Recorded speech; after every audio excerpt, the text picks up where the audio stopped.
अस्सलामुअलैकुम दोस्तों। आप सब दोस्तों के मेरे चैनल लीगल एनालिसिस में खुशामदीद कहता हूं। आज का जो लीगल लेक्चर हमने रेडी किया है वो सामान जहेज के बारे में है। लेक्चर में बढ़ने से पहले आप सब दोस्तों से रिक्वेस्ट है कि चैनल को सब्सक्राइब करें और मज़ीद शेयर करें ताकि हर इंफॉर्मेटिव वीडियो आप लोग तक टाइमली पहुंच सके।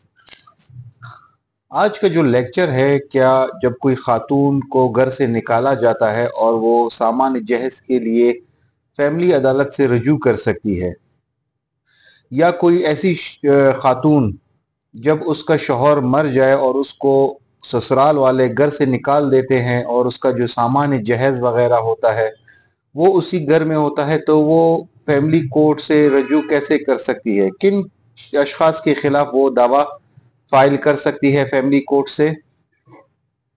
तो चलते हैं अपने टॉपिक की जानिब। अगर किसी खातून का शौहर फौत हो जाए और वो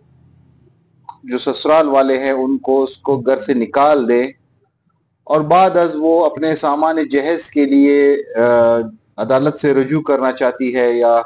वो अपने सामान जहेज वापस मांगना चाहती है और वो ससुराल वाले उसको सामान जहेज नहीं देते, तो उस खातून को चाहिए कि वो फैमिली कोर्ट से रुजू करे। फैमिली कोर्ट में जैसे दावा सामान्य जहेज का जो दावा है वो फाइल करे, recovery of the dowry articles जो टाइटल होगा दावे का वो दावा फाइल करे। और उसमें फर्क सिर्फ ये होगा, अगर शौहर जिंदा होता है तो आप शौहर पे दावा करते हैं, अगर ससुराल में शौहर नहीं है उसके अलावा उनके वालिद है जो ससुर होते हैं खातून के,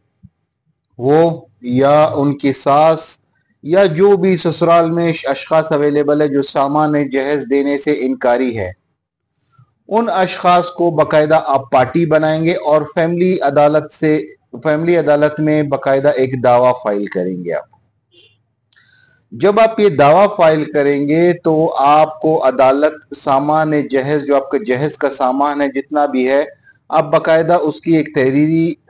जो एक लिस्ट होगी, फहरिस्त होगी, वो आप उस दावे में मेंशन करेंगे कि वो इस वक्त जब मुझे घर से निकाला जा रहा था ये तमाम चीजें उस वक्त मौजूद थी घर में, और जो भी XYZ ससुर नहीं दे रहा या ससुर ने घर से निकाल दिया या सास नहीं दे रही, नंद वगैरह होती है या जो शोहर के भाई वगैरह होते हैं उन्होंने घर से निकाला, जो भी उस वक्त उस खातून को घर से निकालता है उनको आप पार्टी बनाएंगे। जब आप पार्टी बनाएंगे फैमिली अदालत उनको नोटिस जारी करेगी और उनको बाकायदा सुना जाएगा। अगर वो सामान जहेज देने से इनकारी है तो बाकायदा वो अपना जवाब जमा कराएंगे। इस तरह से वो प्रोसीडिंग चलेगी और फैमिली अदालत आपको आपका सामान जहेज उनसे रिकवर करवा के दे देगी। अब फर्ज करें कोर्ट ने आपके हक में फैसला तो सुना दिया सामान जहेज की हद तक, लेकिन अब उस फैसले पे अमल दरामद कैसे होगा।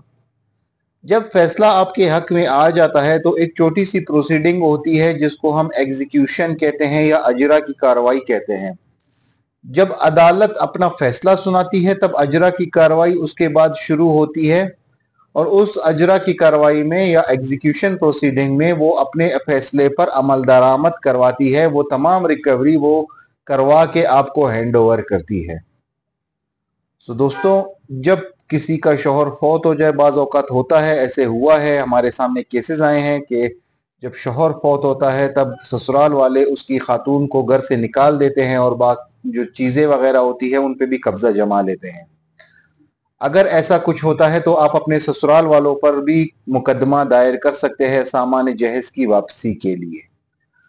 तो दोस्तों, अगर किसी को कोई सवाल पूछना हो तो वो कमेंट सेक्शन में सवाल कर सकता है, और अगर किसी को हमारी ऑनलाइन सर्विसेज दरकार है तो व्हाट्सएप पे हमसे ऑनलाइन रब्ता भी कर सकता है। आज के लिए इतना ही, तो आप सबसे मिलते हैं नेक्स्ट लेक्चर में।